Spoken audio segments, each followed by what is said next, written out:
Salam Rahayu, legenda Nini Pelet, dan mantra ajian jarang goyang Ki Buyut Manguntapa.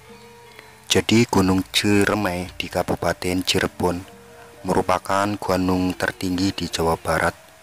Tingginya sekitar 3078 meter di atas permukaan laut, meliputi 3 wilayah di kabupaten, yaitu Cirebon, Kuningan, dan Majalengka. Selain pesona alamnya yang indah, gunung ini kaya dengan mitos dan hal-hal yang berbau mistis. Salah satunya legenda Nini Pelet. Nini Pelet digambarkan sebagai siluman yang berkuasa penghuni Gunung Ciremai. Masyarakat yang tinggal di sekitar gunung ini, misalnya warga Kuningan dan Linggarjati, sampai sekarang masih meyakini keberadaan Nini Pelet. Mereka percaya Gunung Ciremai merupakan singgasana Sang Nini.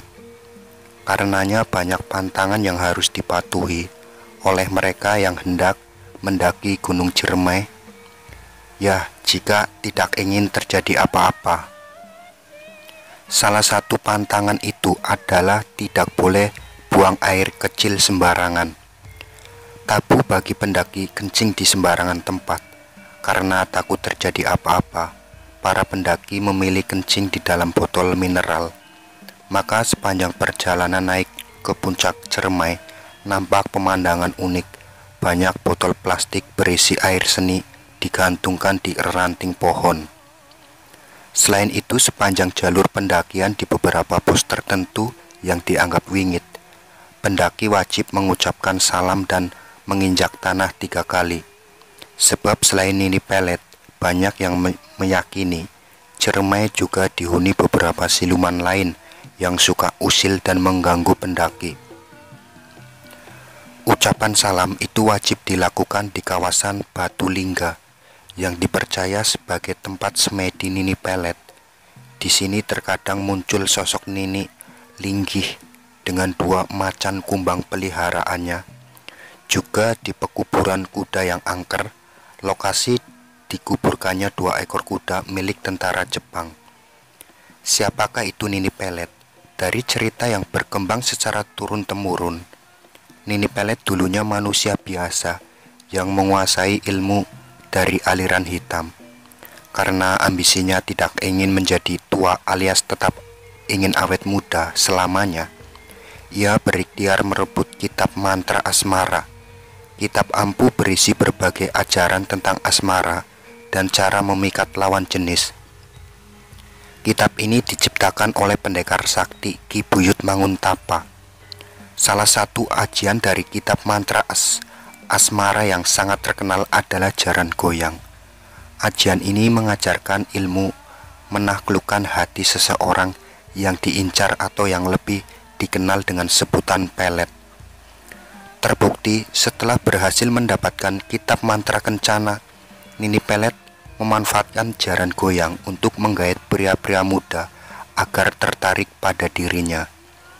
Ketika itu usia Nini Pelet sudah ratusan tahun. Namun berkat ajian ini, ia terlihat sangat muda dan menarik. Banyak pria kepincut, padahal pria-pria itu hanya sebagai tumbal kecantikannya.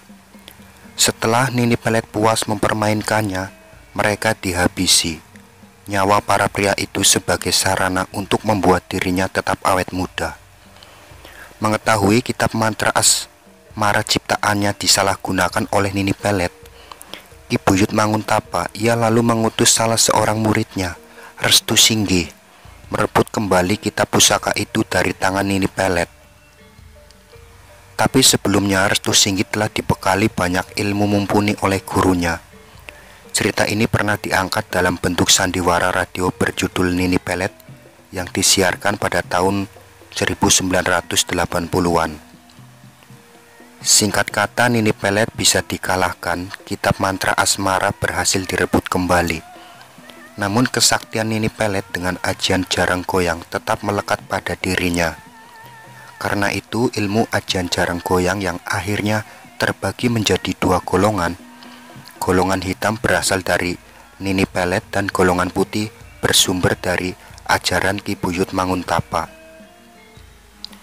Jadi terserah orang mau memilih yang mana, tapi jika niat orang itu memang mulia dan hendak memanfaatkan ajian ini untuk kebaikan, misalnya menginginkan seseorang wanita untuk dijadikan istri, maka tentu yang dipilih ajian jaran goyang versi Ki Buyut Manguntapa. Sampai sekarang Ki Buyut Manguntapa dipercaya pernah ada. Ia dikenal sebagai sosok pendekar tangguh berbudi luhur. Setelah meninggal, ia dimakamkan di desa Mangunjaya, Blok Karangjaya, Indramayu, Jawa Barat. Karena dikenal sebagai pencipta ilmu pelet jaran goyang, hingga kini makamnya tak pernah sepi dari pengunjung. Tentunya mereka yang ingin mempelajari ilmu pelet yang dikenal maha dahsyat itu. Beberapa paranormal atau peziarah yang datang ke makam Ki Buyut Manguntapa mengaku sering melihat harimau siluman atau harimau jadi-jadian saat tengah malam, biasanya pada malam Jumat Kliwon atau Selasa Legi. Mereka percaya harimau tersebut merupakan peliharaan Ki Buyut Manguntapa. Sementara itu, petilasan Nini Pelet dipercaya masih berada di puncak Ciremai. Di sini juga bersemayam arwah Ki Rempah Mayit, yang tak lain adalah suami Nini Pelet. Di sini juga ada Batu Lingga, tempat Sunan Gunung Jati bermunajat kepada Tuhan Yang Maha Esa pada sekitar 1521 sampai 1530. Setelah Sunan Gunung Jati, seorang wanita yang dikenal dengan Nyi Linggih bertapa di tempat yang sama, ditemani 2 ekor harimau peliharaannya. Namun ternyata wanita tak kuat melakukan olah spiritual. Ia meninggal dan kedua harimaunya lenyap entah kemana. Namun beberapa pendaki mengaku sering melihat sosok wanita ini bersama kedua hewan peliharaannya itu di sekitar Batu Lingga. Sedangkan mantra ajian jaran goyang adalah salah satu bagian dari sastra lisan yang berupa mantra. Mantra berjenis pengasihan ini berkembang di masyarakat suku Osing di Banyuwangi, Jawa Timur. Tidak hanya berkembang di Jawa Timur, mantra ini juga terdapat di Jawa Barat. Nama lain dari jenis mantra ini diantaranya adalah pengasihan dan pelet. Mantra ini erat kaitannya dengan ilmu gaib, metafisik, dan dunia paranormal. Suku Osing mempercayai adanya 4 ilmu, yakni ilmu merah, ilmu kuning, ilmu hitam, dan ilmu putih.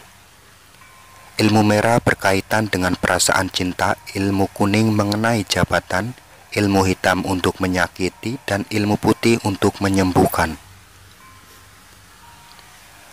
Jaran goyang ini termasuk kategori ilmu merah atau dikenal dengan nama santet, bisa juga pelet. Santet merupakan akronim dari mesisan santet gantet yang berarti sekalian bersatu, atau bisa juga mesisan bantet atau sekalian rusak. Pengertian ini merujuk pada fungsi sosial mantra santet jaran goyang. Mantra ini bukanlah ilmu untuk menyakiti atau membunuh, melainkan untuk menyatukan 2 orang agar bisa menikah, atau memisahkan kedua orang yang mencintai agar bisa menikah dengan pasangan pilihan keluarganya. Ada mitos yang berkembang mengenai mantra jaran goyang. Ketika kerajaan Blambangan diambang kehancuran, rakyatnya terpisah-pisah. Agar keturunannya tidak tercampur, mereka menikah dengan dasar kekerabatan. Namun di antara mereka ada yang tidak mau dijodohkan atau tidak direstui keluarga. Mantra jaran goyang kemudian berfungsi untuk menyatukan mereka. Selain jaran goyang, ada beberapa mantra lain yang berkaitan dengan ilmu pengasihan, seperti kucing garong dan kebo bodoh. Binatang liar yang menjadi binatang peliharaan seringkali digunakan sebagai nama-nama mantra ilmu merah yang berkaitan dengan asmara. Begitu juga dengan nama jaran goyang yang diambil dari pelaku kuda yang sulit dijinakan. Namun jika sudah jinak, kuda dapat dikendalikan. Hal ini dianalogikan dengan perasaan cinta seseorang. Kata jaran goyang jika diartikan secara langsung adalah kuda goyang.